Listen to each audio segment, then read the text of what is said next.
All right, today we're going to dive into one of the most compelling and honestly one of the most challenging encounters in the Gospels, the story of the rich young man.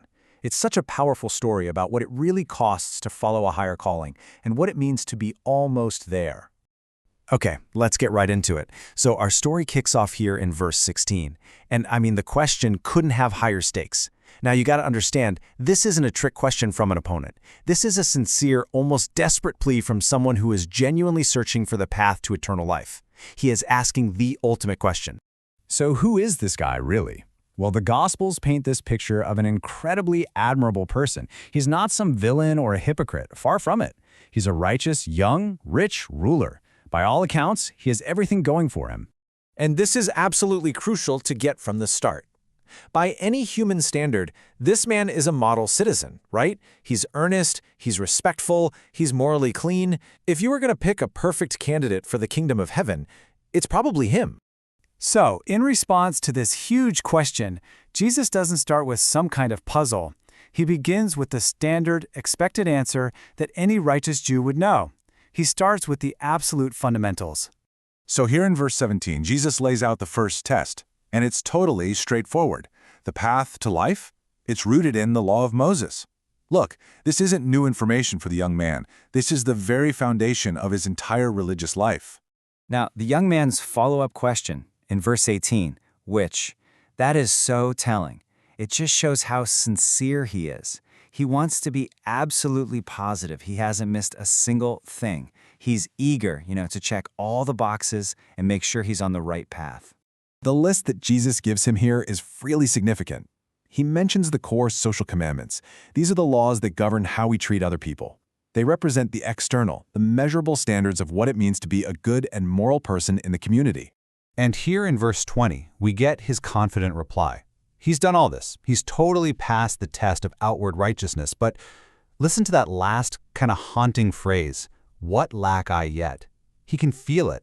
Even after doing everything right, he senses that something is still missing. And that question, well, it sets the stage for the true heart-level challenge. That question, what lack I yet? That's the pivot point for this entire story. It basically opens the door for Jesus to move past the letter of the law and go straight for the real condition of this man's heart. Jesus starts his response with this phrase, "If thou wilt be perfect." This is a huge signal of a dramatic shift.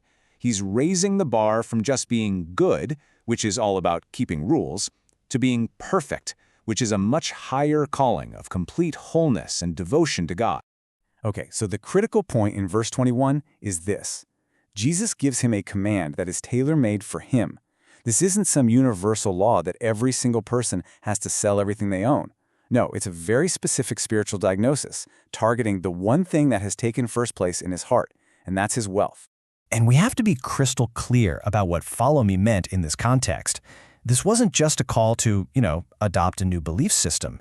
It was a literal invitation to drop everything, his status, his wealth, his security, the whole shebang, and actually join Jesus and the apostles on the road. And now we get to the story's tragic conclusion. The young man has just been handed the key to the very thing he was looking for, the one thing he lacked. His reaction? It reveals everything.